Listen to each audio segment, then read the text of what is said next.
Bonjour à tous, bienvenue pour cette conférence patrimoniale, cette deuxième plénière. Donc, après celle de ce matin, je ne sais pas si vous y étiez déjà, mais c'était absolument passionnant. Donc, avec nos experts concernant donc les questions de politique intérieure et de politique internationale. On a parlé également des questions macroéconomiques. On va aborder à présent notre deuxième plénière et parler davantage technique d'un sujet qui vous concerne tous aujourd'hui, les CPI et l'immobilier.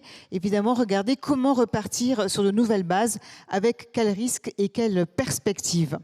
Pour en parler, eh bien, avec moi, donc, il vient y avoir des experts que je vais vous présenter tout de suite. On a le plaisir aujourd'hui d'accueillir Caroline Arnoux. Elle est directrice générale de CAFPI, présidente de l'APIC, l'association des courtiers en crédit. Je vous demande de l'applaudir.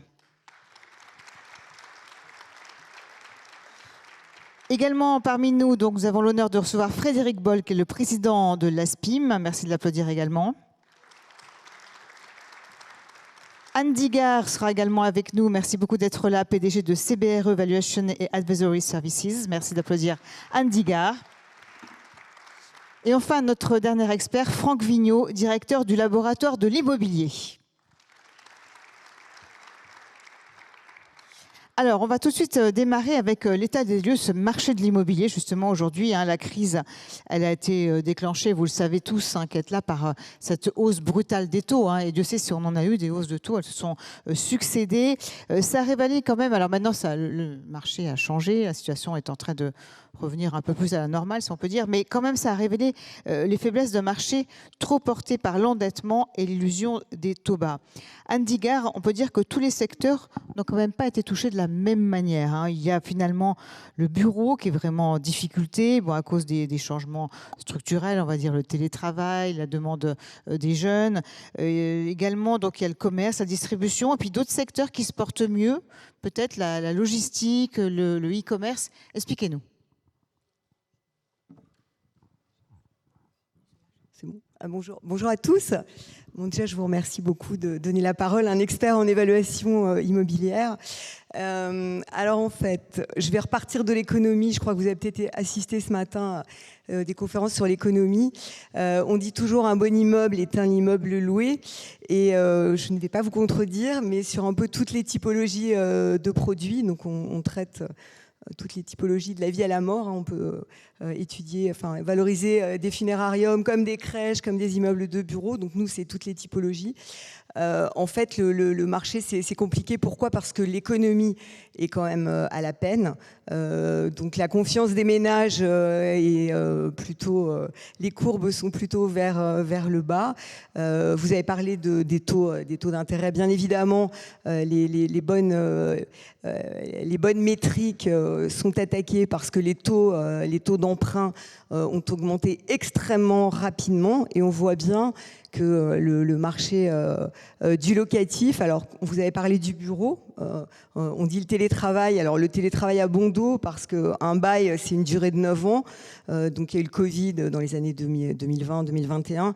Et bien évidemment, il n'y a pas eu tant de libération que ça d'immeubles de bureaux. Donc quand on se dit le bureau va aller mieux parce que les gens vont revenir, je ne suis pas sûre que vous tous, vous avez quitté vos propriétaires, vous avez arrêté vos baux et vous êtes partis. Donc ça, c'est la face immergée de l'iceberg et ça rassure un peu tout le monde. En bureau, pour être très clair et sans être alarmiste, mais moi je suis là pour vous donner les chiffres, on avait 2 millions de mètres carrés de bureaux vacants en Île-de-France il y a 7-8 ans. On a 6 millions de mètres carrés vacants aujourd'hui. La demande placée annuelle en Île-de-France, la moyenne, le pic, c'était 2,3 millions. La moyenne était en général de 2 millions de mètres carrés. Et on est un peu à la peine depuis 3 ans, puisqu'on pense atterrir entre... il y a une demande exprimée qui s'acheminerait vers 1,7 million, mais ça sera plutôt 1,6 million. Donc, on risque d'arriver, je ne veux pas jouer les oiseaux de... C'est beaucoup quand même, c'est des chiffres assez énormes. je ne veux pas jouer les oiseaux de mauvais augure, mais l'économiste de Natixis, je crois, avait dit en 2020, on arrivera vers 10 millions de mètres carrés vacants. 2 millions, 6 millions aujourd'hui. On s'interroge sur les 10 millions. Et la demande placée qui est en baisse, ça veut dire que l'absorption nette, en fait, donc vous prenez le parc, vous divisez par les mètres carrés placés chaque année, elle est négative. Donc il y a plus de libération de locaux de bureaux qu'il y a de locations aujourd'hui. Donc il y a le flex, on empile un peu. Donc ce ne sont pas de super nouvelles sur l'immobilier de bureau. Mais 1,6 million, c'est quand même encore beaucoup. Et ce qui sous-tend aujourd'hui les demandes, alors il y a la demande publique, mais il y a aussi beaucoup de sociétés. Alors on a la chance, moi je suis dans une société internationale, donc de quand même récupérer des demandes de sociétés internationales qui continuent de s'implanter. Donc tout n'est pas négatif sur le bureau, mais la situation, elle est quand même un petit peu complexe. Mais je suis certaine que une fois qu'il y aura l'apurement de ces mètres carrés, et puis ce retour même s'il n'y a pas eu de libération, on voit bien quand même, vous avez tous lu la presse, et les sociétés veulent que les collaborateurs reviennent au moins 3/5e, 4/5e. Donc les bureaux, il y aura toujours besoin de bureaux. Alors ça, c'est pour l'Île-de-France. Et pour les régions, puisqu'on est à Lyon, il y a beaucoup d'immeubles de bureaux. Il y a une transaction qui devrait faire du bruit bientôt à l'investissement, Frédéric, qui ne va pas arranger notre métier d'expert, parce qu'avec un taux de rendement bas, et on espère que ça va se faire. En région, la demande placée, elle reste quand même identique. Le sujet des régions, c'est qu'il y a beaucoup d'immeubles de bureaux qui sont très anciens. Et il n'y a pas d'immeubles neufs. Et aujourd'hui, pour l'ESG, en fait, dans les rapports annuels, les sociétés veulent, c'est une démarche, elles veulent des immeubles neufs avec qui consomment peu. Donc, soyons positifs sur le bureau. Alors après, la logistique, on a beaucoup parlé de logistique. Sans monopoliser la parole, la demande placée, elle est en baisse de 20% cette année, 20% l'année dernière, 30%. Je crois qu'on est à 1,7 million de mètres carrés placés. Ça, c'est un peu difficile également. Il y a le e-commerce qui fonctionne bien, puisque vous consommez plus en e-commerce. Le retail, oui et non. Il y a des chaînes de vêtements qui sont à la peine. On voit bien, il y a beaucoup de... Les plus traditionnels, en fait. Voilà. Exactement. Donc, il y a des difficultés également. Donc, j'essaie d'être hyper positive. Mais bon, la demande placée, elle est en baisse sur le bureau. Elle est en baisse sur la logistique et puis l'industriel. Et on ne va pas passer En résidentiel, c'est plutôt pas mal pour le bloc. Parce qu'on parlera après du lot par lot. Mais nous, on vend beaucoup d'immeubles en bloc. Alors justement, sur le résidentiel, Caroline Arnaud, on a quand même pour la première fois 10% de stock en dur dans le neuf. C'est beaucoup, quoi. C'est un taux d'invendu qui est vraiment élevé. Oui, c'est énorme. En 2023, on était à 3,9. Donc, ça a vraiment explosé. On a des stocks effectivement qui explosent. Alors effectivement, on a 3 causes. La première cause, c'est l'arrêt du Pinel. Ça a été aussi la hausse des taux et le blocage du crédit en 2023. Donc on a un marché du neuf où les promoteurs ralentissent beaucoup les mises en chantier. Et on arrive, alors je ne sais pas si c'est un bien ou un mal, mais une pénurie de logements certainement dans les années à venir, puisque dans une année normale, on produit 160 000 logements. Là, sur 2025, on va être à 80 000. Donc on voit qu'on s'achemine lentement vers une pénurie de logements, une grosse tension sur le locatif. Donc je pense qu'on va regarder d'un œil aussi... très vif ce qui va se passer au niveau politique. Je pense que la politique du logement, malheureusement, qui reste toujours le parent pauvre des différents gouvernements, il va falloir faire quelque chose parce que le marché va être très tendu et avec des répercussions quand le logement est grippé dans toute la société. Donc oui, un marché du neuf très tendu. Franck Vigneault, comment vous l'expliquez, vous, de votre côté, justement, cette tension sur le marché du neuf? On parle d'un problème de prix, on a évoqué le Pinel, il y a peut-être les nouvelles normes aussi? Alors, il y a plein de choses, en fait. Bonjour à tous. Les promoteurs immobiliers traversent depuis quand même pas mal de temps une série d'enchaînements contradictoires, sans remonter trop loin. Si on prend 2019, on est 1 an avant les élections municipales. On a déjà des maires qui commencent à fermer le robinet des permis de construire. 2020, année du Covid, plusieurs confinements, conséquence, arrêt des chantiers, fermeture des offices de notaires, donc pas d'actes, pas de vente, On arrête également l'instruction des permis de construire en mairie. On n'avait pas encore dématérialisé l'instruction des permis, donc toute la chaîne s'arrête. On sort progressivement du Covid. 2021, on a un début de reprise économique très violent. Là, on a une flambée des coûts, les coûts de transport maritime, des matières premières, notamment le bois, notamment les métaux. Donc on commence à avoir une hausse des prix. 1er janvier 2022, là c'est la norme RE 2020, la réglementation énergétique 2020 qui entre en vigueur. On a un surcoût du coût de construction qui oscille entre 3 et 6% à peu près. En février, conflit en Ukraine, donc là, flambée inflationniste notamment sur l'énergie. Alors il faut beaucoup d'énergie pour construire, notamment pour faire du ciment. Et donc on a un début d'augmentation des prix de vente. 2023, sur un fonds de risque inflationniste, on a une hausse violente des crédits. Et là, en fait, on a un effet de ciseau qui est redoutable. Vous avez des prix qui augmentent et une désolvabilisation des ménages. Et donc, on a un premier gonflement des stocks des promoteurs. Et ce n'est pas fini, puisqu'en 2024, fin 2024, on arrête le Pinel Plus, qui étaient des dispositifs procycliques. 2022, pour ceux qui s'en souviennent, les ventes investisseurs via le Pinel Plus, c'était 45% des ventes à l'unité. En 2025, là, les ventes investisseurs, c'est moins de 19% des réservations à l'unité des promoteurs. Donc on a vraiment un effondrement de la demande, de la sortie commerciale. Curieusement, les promoteurs ont malgré tout réussi à maintenir les prix pendant 2 ans, de fin 2022 à fin 2024. On a des prix promoteurs qui sont restés stables.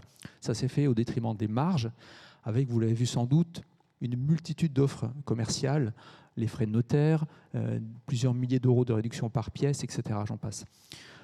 Aujourd'hui, 2025, ça continue. On a une nouvelle norme RE 2020 jalon 2025 qui est en vigueur depuis le 1er janvier.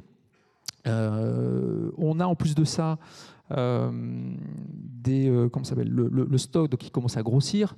On parlait de 10 000 logements quasiment. Pour mémoire, on était à 2 000, 3 000 logements en stock dans les années 2010.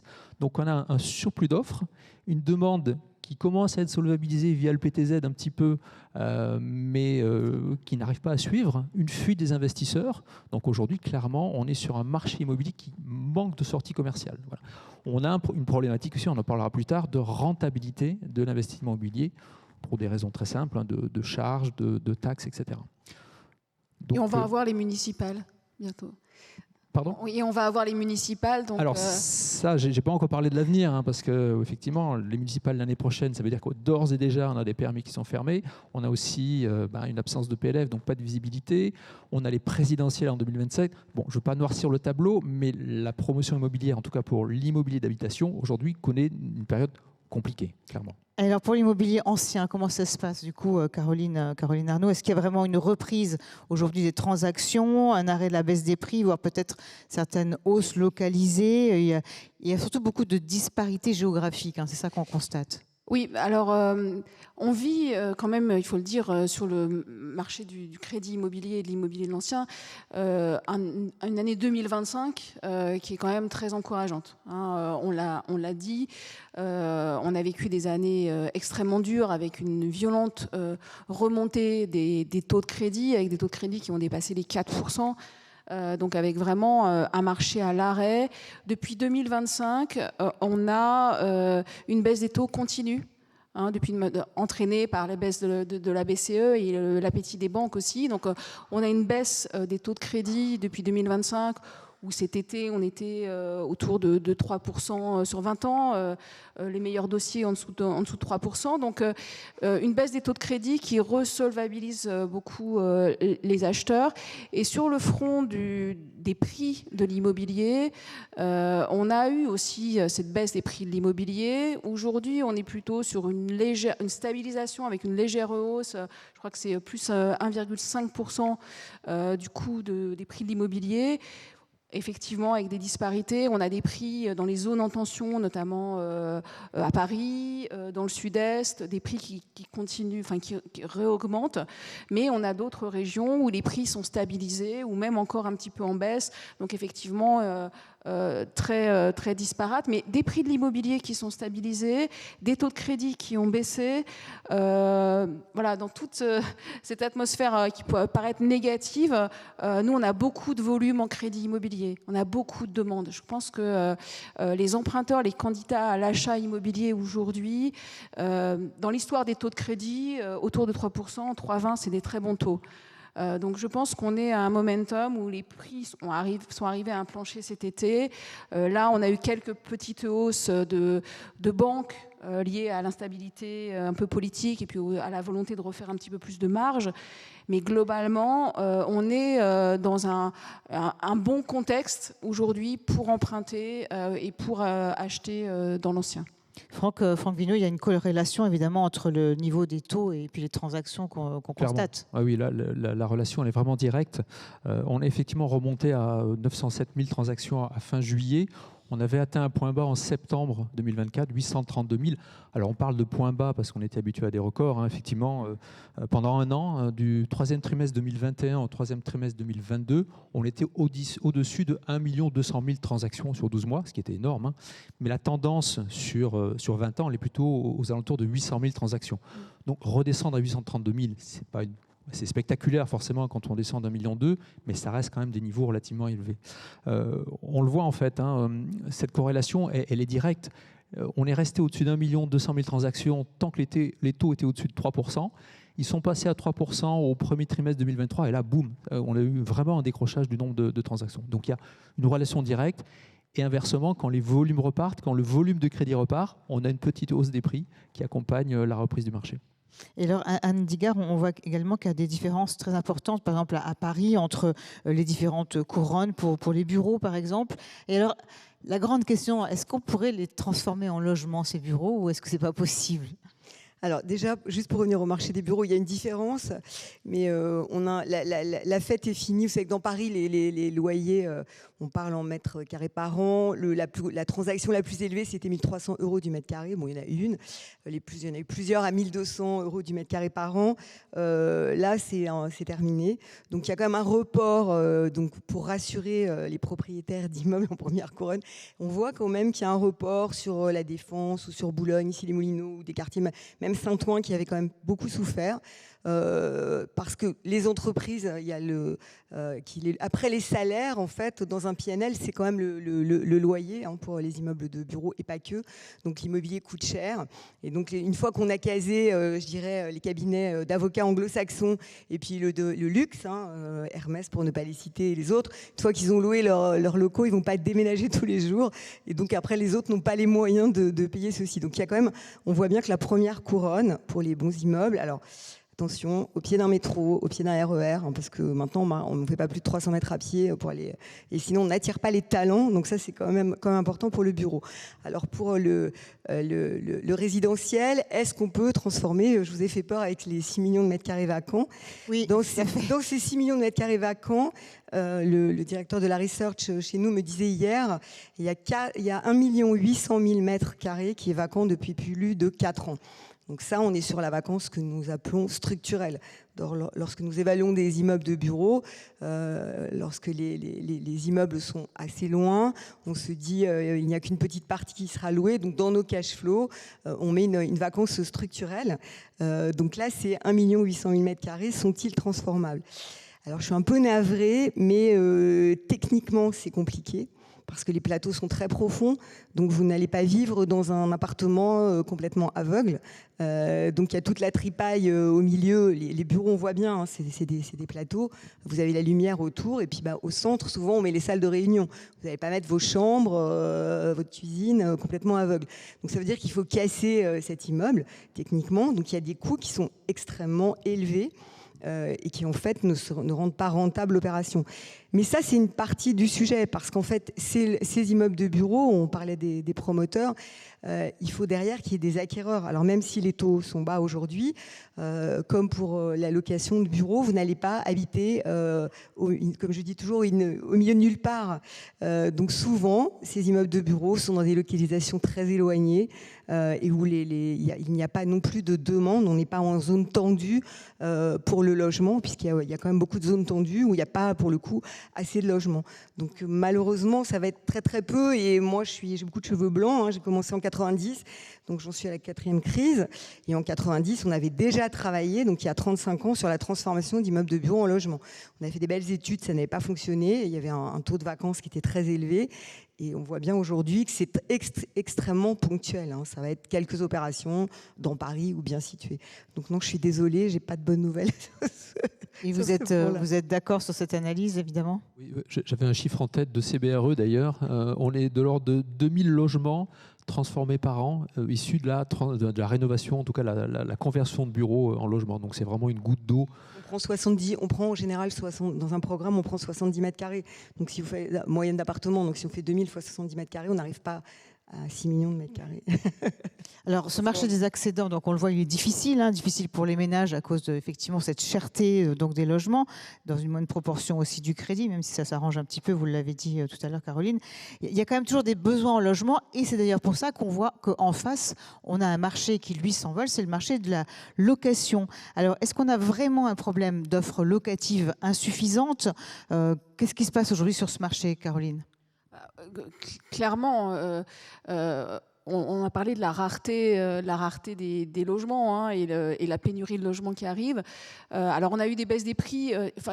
Il faut quand même rappeler que ça reste intéressant d'investir et d'acheter pour louer. C'est un placement quand même patrimonial. C'est un investissement plutôt à moyen long terme. C'est pas pour faire des coups. Les prix de l'immobilier ont quand même baissé et maintenant les rendements locatifs, les loyers ont beaucoup augmenté. On l'a vu dans des villes où il y a beaucoup de tensions, on commence à avoir des rentabilités, retrouver des rentabilités intéressantes sur l'investissement. Voilà. Et concrètement, la demande locative, un peu partout dans les villes moyennes ou grandes villes, va s'accentuer. Alors justement, est-ce que Franck Vigneault, on n'a pas aussi un des problèmes du marché qui consiste, vous l'avez un peu dit tout à l'heure, avec la fin du Pinel, avec la fin de toutes ces incitations fiscales, est-ce qu'il faudrait justement qu'on ait un nouvel équilibre avec un nouveau coup de pouce, ou est-ce que c'est possible qu'on y arrive sans ces incitations justement? Alors le vrai sujet, c'est pas vraiment la fin du Pinel, c'est la fiscalité punitive qui pèse aujourd'hui sur le logement. C'est-à-dire qu'on fait tout pour décourager les investisseurs. On parlait d'offres insuffisantes. En fait, il y a un sujet de stock et de flux. Les flux sont les nouveaux logements, on construit de moins en moins. Pour ceux qui s'en souviennent, en 2006, il y avait une étude qui avait été produite par l'Université Paris-Dauphine, conjointement avec le Crédit Foncier. On parlait de besoin de 500 000 logements par an. Voilà, là, on va être à 295 000 si on prend sur tous les logements, y compris les maisons individuelles. Donc, on est très, très loin de l'objectif. Je voudrais juste préciser, j'ai oublié aussi la sortie du parc locatif de tous les biens énergivores. Voilà, ça, c'est le stock. Du stock qui baisse aussi. Le stock, voilà, c'est 800 000 logements avec un DPE de classe G qui sont théoriquement interdits de location depuis le début de l'année. Il va y en avoir 1 200 000 supplémentaires d'ici 3 ans. Donc 2 millions de logements qui vont sortir effectivement du stock actuel. Donc si vous rénovez derrière, vous êtes peut-être sur une zone tendue où les loyers sont plafonnés. Si vous êtes propriétaire, on va augmenter la taxe foncière. Au résultat des comptes, le rendement n'est plus là et donc vous découragez mécaniquement les investisseurs. Donc le vrai sujet, c'est pas tant de supprimer les dispositifs, c'est de compenser en fait la fiscalité qui est punitive. Donc soit on allège effectivement la fiscalité, on redonne de la rentabilité à l'immobilier, soit on compense et on produit un autre dispositif. Alors une autre classe d'actifs, et là je vais me tourner vers vous, Frédéric Boll, qui a été touché justement par cette crise, ce sont les SCPI. Alors il y a évidemment des gagnants, des perdants, de grands acteurs touchés par cette remontée des taux depuis 2022 parce que ça a finalement dévalorisé leurs actifs. Ça a eu donc un impact sur cette valorisation des parts de SCPI qui ont baissé, donc des porteurs de parcs ont voulu les vendre. Quelle est votre analyse de la situation, Frédéric Boll ? Alors effectivement, Anne l'a très bien expliqué sur le contexte du marché immobilier. La remontée des taux a eu effectivement un impact significatif. C'était le principal impact, en tout cas dans un premier temps, dès 2022, sur la valorisation des actifs immobiliers, donc sur le sous-jacent, et donc ça s'est traduit par des baisses de valeur de part des SCPI. Après, ces ajustements de prix, qui sont parfois importants, effectivement, logiquement, poussaient certains épargnants à vouloir vendre leur part. Après, il faut mesurer les choses, c'est-à-dire que vous n'avez pas sur l'ensemble des SCPI, alors, et on parle là des SCPI, mais il y a d'autres véhicules. Sur l'ensemble des véhicules des SCPI, vous en avez peut-être moins de 10% qui ont baissé la valeur d'appart. Même certaines SCPI ont augmenté la valeur de part. D'accord ? Donc il faut faire le tri dans tout ça. Il ne faut pas faire d'une minorité ou de certains phénomènes une généralisation. D'accord ? Je ne dis pas que tout va bien. Clairement pas. Mais il faut être voilà, il faut cerner un certain nombre de facteurs avant de tirer des conclusions qui peuvent être hâtives. Ce qui est vrai aussi, c'est que c'est rajouté à cette hausse des taux clairement une incertitude sur le plan politique. Clairement, on y est depuis 18 mois, donc ça pèse clairement. Ça se traduit par un spread entre l'Allemagne et la France sur l'OAT qui finalement est passé dans un premier temps de 40 points de base à 50, puis 70, puis là on est au-dessus de 80 points de base. Donc c'est clair, c'est l'équivalent d'une hausse des taux longs, et donc ça pèse sur le financement, ça pèse sur le marché, ça pèse sur les valorisations. Donc ça c'est pour un peu le constat aujourd'hui. Bon. Après, je disais, il faut distinguer les choses. C'est-à-dire que vous avez des SCPI qui ont, on va dire, les historiques, les traditionnels, qui se sont constitués au cours des 10, 15, 20 dernières années, voire plus, ont pas mal souffert parce qu'elles étaient très investies sur le bureau. Aujourd'hui, c'est surtout le marché du bureau qui a souffert. Alors pas que, je fais un raccourci, mais après il faudra donner la parole à Anne. Je vais le faire. Mais clairement, aujourd'hui, c'est le marché du bureau, dans les 2-3 dernières années, qui a beaucoup souffert, encore une fois, pour ce que Anne a très bien expliqué. Et donc, ces SCPI qui étaient assez exposés sur le bureau, ce sont les premières à en avoir souffert et donc à baisser les prix des parts. En revanche, vous avez des SCPI qui étaient diversifiés, diversification en termes de secteurs qui étaient sur l'hôtellerie, sur le résidentiel, au sens large, hein, ça peut être résidence étudiante, résidence gérée, on va dire, qui étaient aussi sur la logistique ou sur d'autres classes d'actifs. Elles ont plutôt pas mal tiré leur épingle du jeu, d'autant plus qu'elles se sont progressivement aussi internationalisées. Donc elles ont investi sur d'autres places. Alors en Allemagne, aujourd'hui c'est peut-être pas le meilleur exemple, mais en tout cas pendant un temps elles en ont profité. Et je reviendrai peut-être plus tard, en Espagne, en Italie, qui se comportent très très bien. Donc ces pays-là ont tiré leur épingle du jeu. Et elles ont, au niveau des rendements, on voit, et en termes de valorisation des parts, elles tirent plutôt bien leur épingle du jeu. Donc vous voyez, il faut vraiment distinguer. Il y a un marché, là aussi, à deux vitesses. Et puis après, vous avez celles qui collectent et celles qui ne collectent pas, ou celles qui décollectent. Et là aussi, il faut faire un distinguo sur le marché. Alors Anne, quelle est votre vision ? Est-ce que vous avez le sentiment qu'on est arrivé peut-être au bout justement de cette dévalorisation des parts, qu'on est peut-être sorti d'affaire sur cette question de liquidité ? Alors, je garde le sourire. En fait, c'est pas si simple. Non, c'est pas si simple. Il y a autant de marchés, qu'il y a autant d'immeubles, qu'il y a de localisation. Un bon immeuble est un immeuble loué. Et ce qui nous embête, c'est quand même l'OAT et la remontée de l'OAT. Alors, il y a des bonnes nouvelles. Hein. En préparant cette réunion, je regardais bien évidemment les stats et les transactions. Il n'y avait pas de transactions l'année dernière, en 2024, pour l'investissement de bureaux. C'était des volumes plutôt, la majorité sur du 30 millions, 40 millions. Bon, cette année, on a eu quand même plusieurs transactions début 2025, là, notamment, alors je vais parler de Paris, hein, Trocadéro, et on attend avec impatience la vente d'un immeuble à Lyon qui redonnerait quand même du bonheur aux régions. Il y a des transactions supérieures à 200 millions d'euros. C'est un peu reparti. On a les fonds étrangers qui reviennent. Parce que la France, c'est quand même, ok, ça change de ministre, mais c'est quand même un peu sécure, hein, donc il faut quand même raison garder. On est un pays de râleurs, mais il y a énormément de choses qui sont extrêmement positives. Donc qu'on soit arrivé au niveau de baisse des valeurs de bureaux, je pense que oui. Peut-être pas sur la deuxième, troisième couronne. Il y a encore des sujets à mon sens, mais sur Paris, sur la première couronne, oui.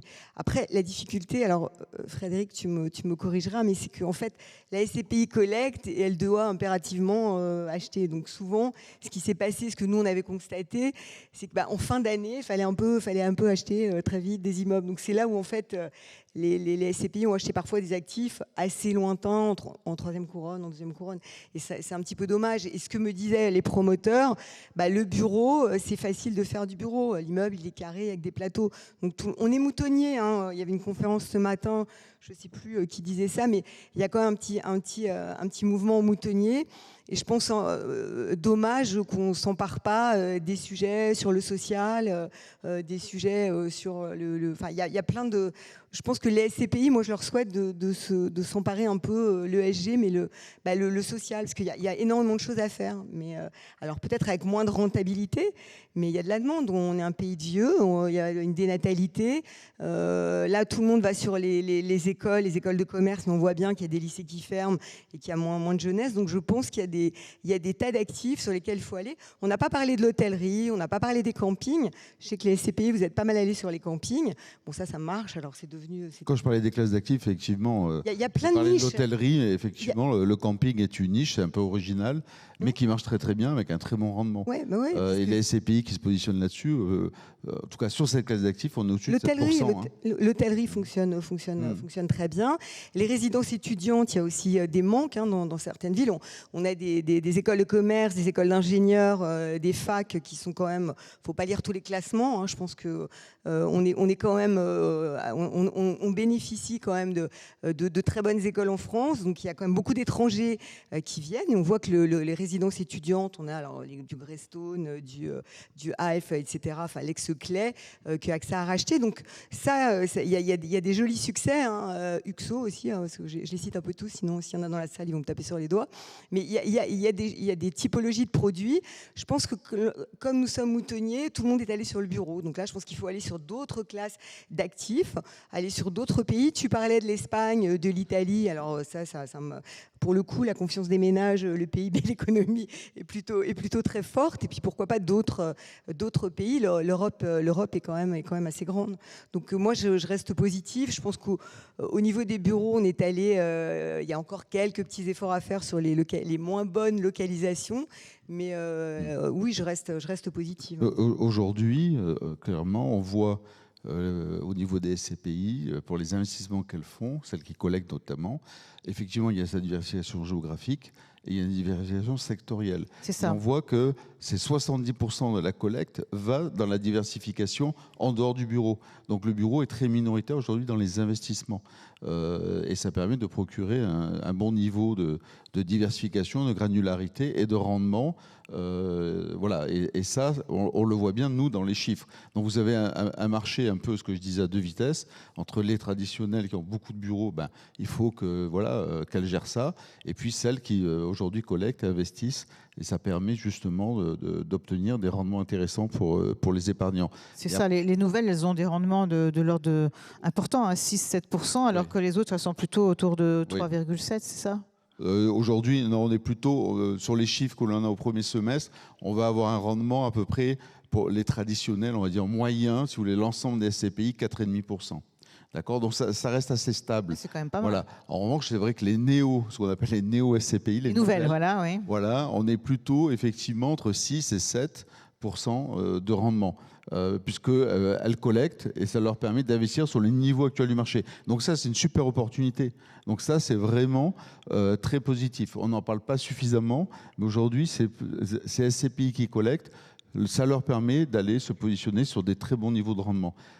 Donc c'est le moment, alors ça c'est une question que tout le monde se pose ici, est-ce que c'est le moment du coup maintenant pour aller se positionner ? Clairement. Voilà. D'ailleurs, aujourd'hui, on voit dans le premier semestre que la collecte s'est améliorée au premier semestre de cette année par rapport à l'année dernière. D'accord ? Et donc, on a une collecte brute qui est au-dessus de 2 milliards d'euros, qui est en augmentation par rapport à l'année dernière et qui est relativement bonne. Alors, ce n'était pas les plus hauts du marché, mais elle est bonne et elle permet justement d'investir sur ces niveaux de rendement, voire d'être évolutifs pour celles qui sont plus classiques. Et ce qu'on voit aussi, ce que je voudrais quand même le dire, c'est qu'au niveau, si vous voulez, des rachats ou des demandes de rachat, on voit que sur les SCPI, il y a une stabilisation. Donc c'est à peu près 2,7% de la CAPI des SCPI en matière de demande de rachat qu'il faut satisfaire, certes, mais ça s'est stabilisé. En revanche, la bonne nouvelle, c'est qu'au niveau des OPCI, parce qu'on n'en parle pas, mais les OPCI qui ont des performances positives d'ailleurs depuis le début de l'année, ainsi que les SCI, donc on voit qu'on arrive sur la fin de la décollecte. D'accord ? La décollecte est très faible sur les SCI là, au dernier trimestre, et pareil sur les OPCI. Donc on a vraiment le sentiment que on est sur un plateau. Alors attention, ça ne veut pas dire qu'il peut y avoir double dip, mais en étant prudent, on a vraiment le sentiment qu'on est à la fin de ce mouvement-là. Voilà. Et puis qu'on peut véritablement rebondir. Alors, on va sortir de la crise, mais la crise, elle est longue. Une crise courte, ça n'existe pas, en immobilier en tout cas. Mais la bonne nouvelle, c'est qu'on est un investissement de long terme et qu'à long terme, quand on regarde la performance des SCPI, comparé à l'assurance vie, par exemple, on a quand même 300 points de base d'écart. C'est-à-dire qu'on est plutôt à 5,3 sur les SCPI quand on est à 2,3 sur l'assurance vie traditionnelle en moyenne historique. Mais alors vous dites attention quand même, est-ce que ces rendements, ils seront pérennes justement? Est-ce qu'ils seront dans le temps? Est-ce qu'ils vont continuer? Si vous investissez sur des niveaux de 6-7%, voire au-dessus, clairement, en fait, vous emmagasinez du rendement pour, on va dire, si on prend sur des baux à 9 ans, pour 9 ans. D'accord ? Si ensuite le marché, si les taux continuent à rebaisser, c'est clair, le rendement va diminuer, mais en revanche, j'aurai une valorisation de la part. Voilà. Tout simplement. Et alors justement, alors si on regarde vers l'avenir, qu'est-ce qui peut se passer maintenant? Donc, une fois qu'on a fait cet état des lieux, parce que la BCE, elle a quand même stoppé maintenant sa baisse des taux. La dégradation de la France par Fitch, quand même, effectivement, vous le dites, nous met dans une position difficile par rapport au spread avec l'Allemagne. Tout ça risque de ne pas aider forcément le marché à repartir. Donc, comment vous voyez justement ce marché? Parce qu'il y a en même temps beaucoup d'épargne des Français. Hein, on le sait, on est un des pays qui épargne énormément en Europe. Donc, comment vous voyez les perspectives?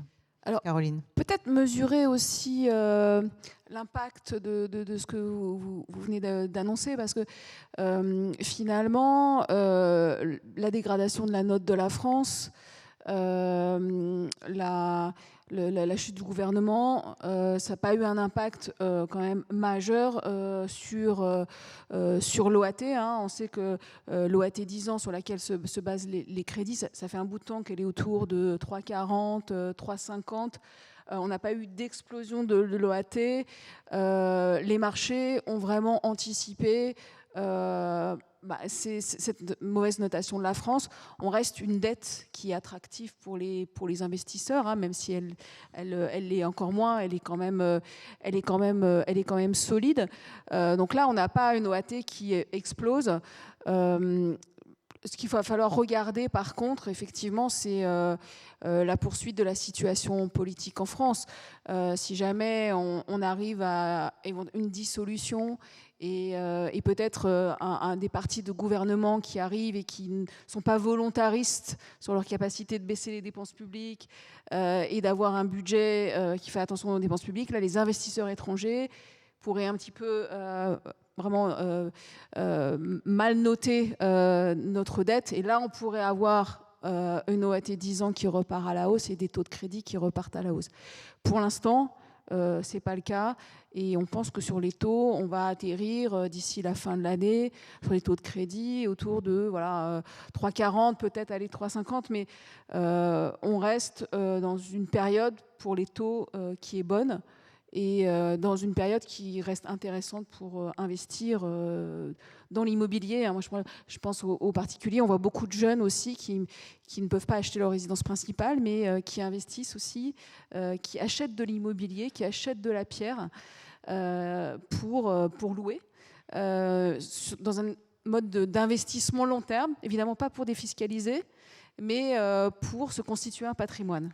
Et peut-être justement pour ces jeunes, il y a aussi un problème par rapport au SCPI, c'est peut-être de les faire davantage connaître. Tout à fait. Il y a peut-être aujourd'hui un manque de transparence, Oui. un manque de communication. Est-ce qu'il ne faudrait pas Alors, imaginer de Oui. nouveaux modes de communication, peut-être des podcasts plus que des courriers plus traditionnels, Alors, des tout à annonces fait. mail trop traditionnelles? On y travaille parce qu'effectivement, le niveau, enfin, on souhaite adresser les épargnants qui ont plutôt entre 30 et 45 ans. La moyenne d'âge des porteurs de SCPI, c'est beaucoup plus âgé que ça.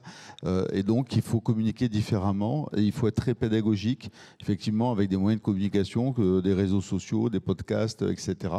On y travaille au niveau de l'ESPIM. C'est pour ça aussi que, d'ailleurs, l'ESPIM a changé sa charte graphique. Je ne sais pas si on voit le logo ou si vous ferez attention, on a changé ça. On n'a pas encore changé le nom de l'ESPIM, mais on y réfléchit. Vous réfléchissez Ça, c'est un scoop. à trouver quelque chose. Voilà. Très Et c'est bien. pareil, quand on parle de SCPI, bon, alors c'est très connu, mais c'est vrai que un jeune qui a 30 ans aujourd'hui, SCPI, c'est quoi ce truc-là, quoi.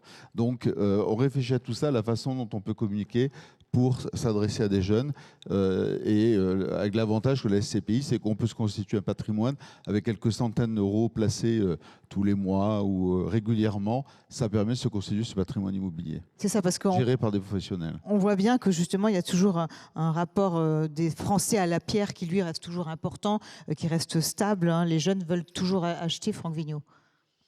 Oui, alors ça, c'est une des bonnes nouvelles pour vous qui êtes conseiller en gestion de patrimoine. Il y a toujours un très très fort attachement à la pierre chez les Français. Alors c'est culturel. On est une société de tradition rurale. Autrefois, posséder sa maison avec son lopin de terre, c'était assurer sa subsistance. Ensuite, post-révolution, c'était un symbole d'ascension sociale. Donc, on le voit, dès que les conditions de crédit s'améliorent, le marché repart. Donc, vous êtes sur un terrain quasiment conquis, en tout cas acquis à la cause de l'immobilier. Alors, il y a des raisons à ça. C'est que il y en a qui comparent ça, qui comparent le logement à une sorte de doudou spatial. Il y a un sociologue, Jean-Marc Stébé, je crois. En fait, dans un monde instable, plein d'incertitudes, le logement, finalement, c'est le point d'ancrage qui va rassurer, alors que tout autour de nous est changeant sur le plan affectif, professionnel, etc. Donc ça, c'est une première bonne nouvelle. Effectivement, il y a cette appétence-là. La deuxième bonne nouvelle, c'est pour les bailleurs finalement. C'est qu'aujourd'hui, ils sont dans un marché de rareté. Donc, ils ont une demande qui est assurée pendant des années. Ils ont une valorisation qui va se maintenir parce qu'on est là aussi sur un outil de production qui est démantelé pour des années. Il faut 3 à 4 ans, voire plus, pour sortir un logement de terre. Donc, imaginez le retard pris plus le retard à venir. Donc, vous êtes face à une population d'investisseurs qui n'attend que ça finalement. C'est un petit peu le rêve de 8 à 9 Français sur 10, l'accession à la propriété. Ça reste un des projets d'investissement favoris des Français. Il y a eu des sondages en début d'année. Ça restait malgré tout un support privilégié. Donc en terrain conquis, un marché qui va être durablement tendu, des rendements, on l'a vu, qui s'améliorent avec une hausse des loyers. Voilà, il faut juste trouver les bons leviers. Il y a 2 leviers essentiels. Le levier du crédit, évidemment, on peut se constituer un patrimoine avec l'argent de la banque, c'est formidable.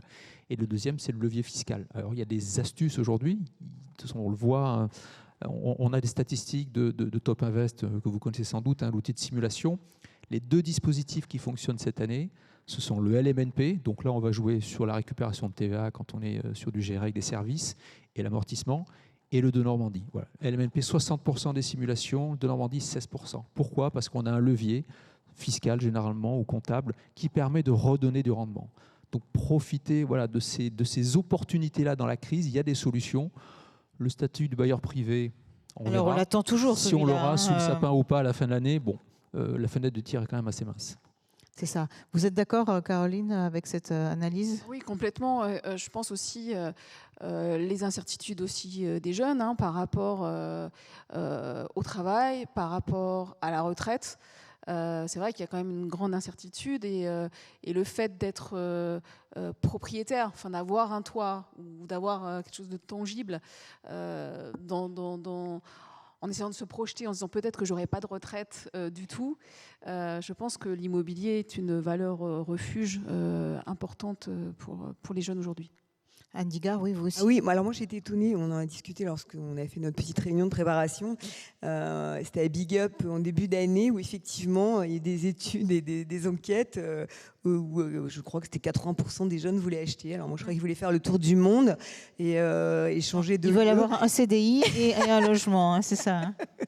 Je sais pas. En tout cas, ils veulent être dans un bureau sympa, près d'un bar. Ils ont bien raison pour aller boire une bière le soir. Je partage tout à fait ça. Donc ça, c'est génial. Mais ils veulent effectivement être propriétaires. Et moi, je crois à la pierre parce que bon, on travaille globalement tous ici dans des bureaux. Et c'est vrai que d'avoir des beaux bureaux bien localisés, c'est quand même super sympa. Et puis de rentrer chez soi et de pouvoir décorer comme on veut, c'est aussi super sympa. Donc moi, je crois à la pierre. On a beaucoup travaillé aussi sur c'est How We Shop. On fait pas mal d'enquêtes au niveau européen chez CBRE et on n'a pas parlé vraiment du commerce, mais en fait ok, il y a le e-commerce, mais il y a un plafond de verre sur le e-commerce. Et en France, l'intention des Français, c'est d'aller chez son commerçant. Donc ça existe encore. Donc il y a pas de. Je pense qu'il y a beaucoup de. Il faut quand même rester hyper positif. Et moi, je crois à la pierre, quoi, bien évidemment. Alors, par contre, peut-être un mot. Je pense qu'ici, on est tous des professionnels et on conseille des clients au quotidien. Et je pense que c'est une valeur ajoutée extrêmement forte. On n'a jamais été aussi. Je parle au niveau des banques, par exemple. On a des offres complètement hétérogènes où la même semaine, vous avez des banques qui vous proposent des taux à moins de 3% pour le même profil et des autres à 4%. Donc, on voit, il y a les dispositifs fiscaux, il y a les taux pour les primo-accédants aussi. On a quand même encore le PTZ. Il y a beaucoup d'aides. Donc, en fait, ça devient aussi complexe. Hein. Donc, je pense que notre rôle de conseil et d'accompagnement est à très forte valeur ajoutée dans le domaine de l'immobilier et de l'investissement immobilier. Alors justement, on a encore quelques instants pour cette table ronde, mais on la veut interactive, donc vous allez avoir la parole également. Donc préparez d'ores et déjà des questions si vous en avez envie à poser à tous nos intervenants, parce que voilà, effectivement, l'idée c'est que vous puissiez vous aussi donc participer à cette conférence. Frédéric, juste avant qu'on passe la parole à la salle, on vous a pas entendu justement sur cette appétence aujourd'hui des jeunes pour l'immobilier, pour peut-être d'autres produits, hein, comme justement les SCPI. Vous disiez, on va réfléchir à une façon différente de communiquer avec eux pour mieux les informer. Oui, si je me suis un peu exprimé là-dessus, en fait, clairement, aujourd'hui, il y a une appétence. On voit que les jeunes sont assez friands, je dirais, de gérer leur patrimoine au sens large, hein, que ce soit les cryptos, que ce soit des choses plus classiques ou moins classiques, les ETF ou autres. L'immobilier en fait partie, mais là, je reconnais qu'on doit faire un effort pédagogique pour le rendre encore plus accessible. La SCPI, la genèse de la SCPI, c'était ça, c'était de rendre accessible l'investissement immobilier, que ce soit facilement compréhensible et qu'on puisse investir avec quelques centaines de francs à l'époque. On a fêté nos 50 ans il n'y a pas longtemps, et donc avec quelques centaines de francs, de pouvoir se constituer un patrimoine de manière indirecte, certes, immobilier, mais géré par des professionnels et de manière diversifiée. Donc aujourd'hui, il faut capitaliser sur ce savoir-faire. On a quand même 250 sociétés de gestion, produits SCPI. On a une cinquantaine de sociétés de gestion qui gèrent des SCPI ou des OPCI ou d'autres produits. Et donc, c'est comment, justement, que ce soit facilement compréhensible par l'ensemble des épargnants, quel que soit leur âge, et comment est-ce qu'on peut communiquer là-dessus. Il faut être plus transparent, peut-être un petit peu plus normé aussi, et rendre le produit attractif, parce qu'il est vraiment très compétitif. Quand vous avez, alors là je parle des néo-SCPI qui peuvent apporter du 6 ou 7% de rendement, mais avec des performances, il faut aussi parler de la performance, des performances positives. Il faut aussi en parler, il faut le faire savoir, et donc il faut utiliser des canaux qu'on n'a pas peut-être l'habitude, nous, traditionnellement, d'utiliser et de rendre tout ça, finalement, accessible et transparent. Alors, est-ce que vous avez des questions? On va peut-être éclairer la salle, et puis on a un micro qui peut circuler parmi vous. Il y a des hôtesses qui sont là. Donc, je ne sais pas si vous avez des mains qui se lèvent. Alors, oui. Si vous pouvez, voilà, monsieur, vers le début. Si vous pouvez vous présenter, merci beaucoup. Voilà, une première question. Merci beaucoup, parce que la première question est toujours difficile. Merci beaucoup. Je suis Christophe Zeller, je suis CIF et je suis administrateur d'une chambre professionnelle. J'avais 2 questions. Il y en a une à Frédéric Boll que je poserai à la fin et qui est qu'il faut appréhender avec de l'humour. La deuxième, c'est quand vous parlez d'immobilier résidentiel.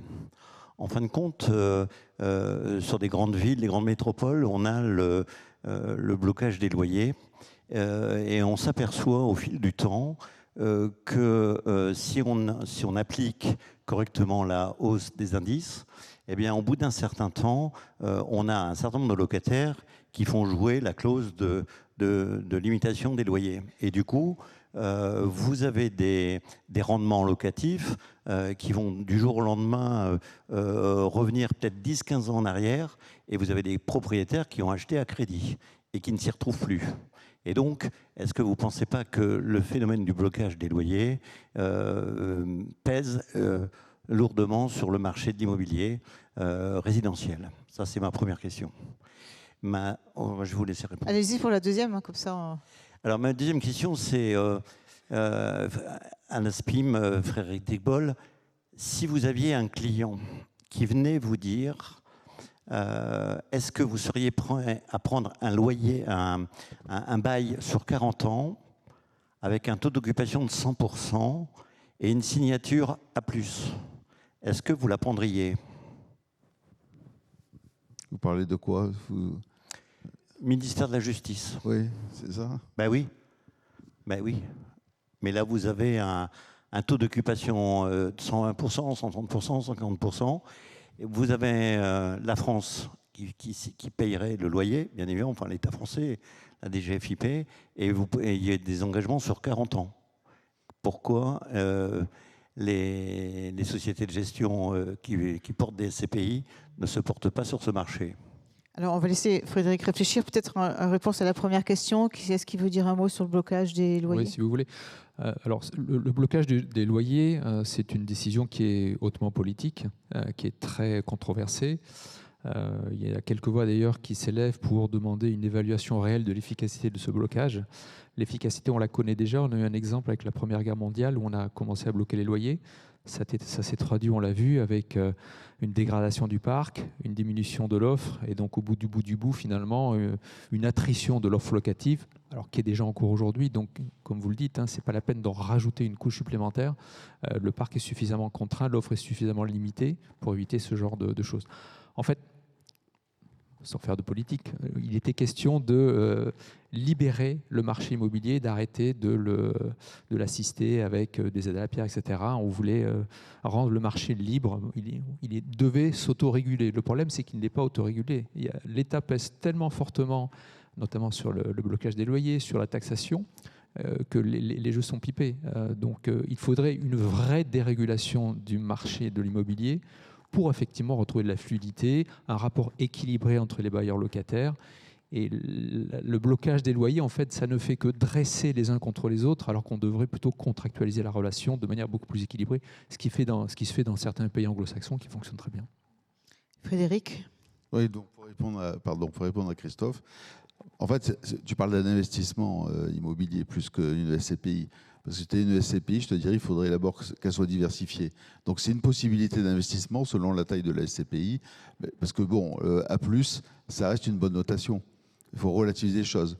On est tous tristes, je pense, de voir que la France a vu sa dégradation de manière régulière sur les 10 dernières années au niveau de sa notation. Certes, la dette reste quand même attractive, Madame l'a dit. A+, ça reste une bonne note en termes de solvabilité. À horizon même 40 ans, voilà, ça reste quelque chose de solide. En revanche, dans une SCPI, il faut être diversifié. On ne va pas être mono-signature, on ne va pas être mono-risque. Donc on le ferait pas, en tout cas moi je ne le ferai pas, sur une SCPI, d'accord, sauf à ce que ce soit une ligne qui représente peut-être 5% de l'ensemble de mes actifs. Même sur un bail de... Oui, j'ai entendu, sur un bail de 40 ans. Donc la note A+. Alors, y a-t-il d'autres questions? Ça pose la question de la solvabilité de la France.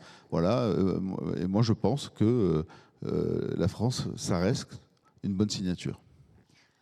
Est-ce qu'il y a d'autres questions de la part de la salle?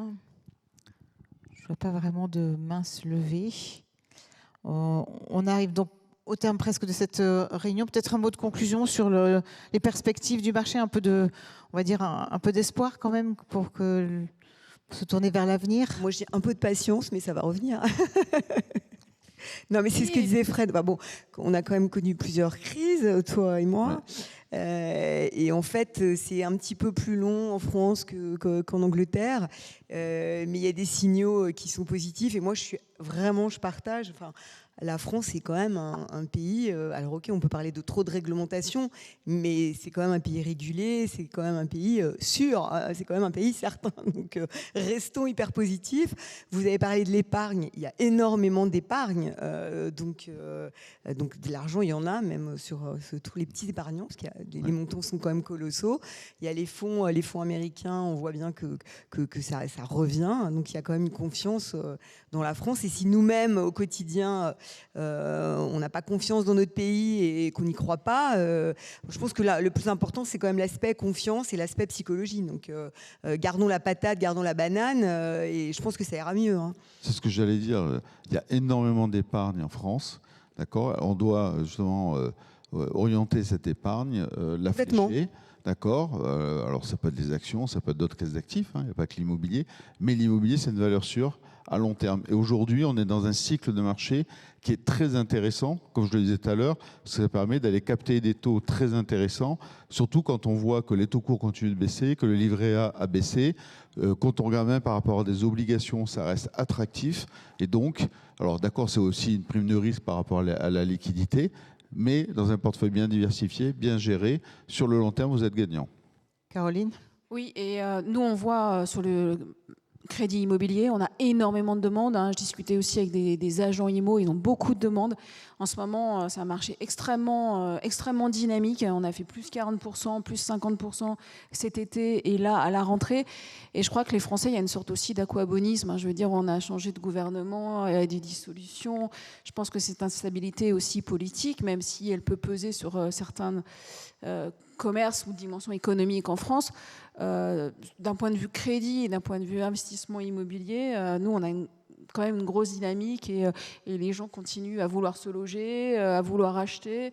Dès qu'ils sont resolvabilisés, que les taux ont baissé et que les prix de l'immobilier ne sont pas trop élevés, aujourd'hui, nous, on est vraiment dans une bonne dynamique. Donc, je garde espoir et positif. Franck, le mot de la fin. Oui, alors, deux choses. La première, vous le savez, l'immobilier, c'est une activité qui est cyclique. Ça tombe bien, on est en bas de cycle. Donc, j'allais dire, c'est le moment d'acheter. Les prix commencent tout juste à repartir. La demande, elle est là. La production va être durablement à la peine. Donc là, il y a des perspectives magnifiques pour les bailleurs. Ça, c'est le premier point. Et le deuxième, là, c'est un peu votre rôle. Oui, c'est vrai, aujourd'hui, c'est angoissant. Il y a beaucoup d'incertitudes politiques, géopolitiques, environnementales. Mais justement, dans un univers où vos investisseurs, vos clients ne maîtrisent pas grand-chose, la seule chose sur laquelle ils ont un peu de maîtrise, c'est leur avenir, c'est leur patrimoine. Voilà, c'est leur vie. Donc c'est à vous de les accompagner pour construire justement un projet qui puisse tenir la route dans cet environnement d'incertitude. Eh bien, merci à tous nos intervenants. Merci à vous-même d'avoir participé à cette conférence. On peut les applaudir. Et bonne continuation sur le salon Patrimonia.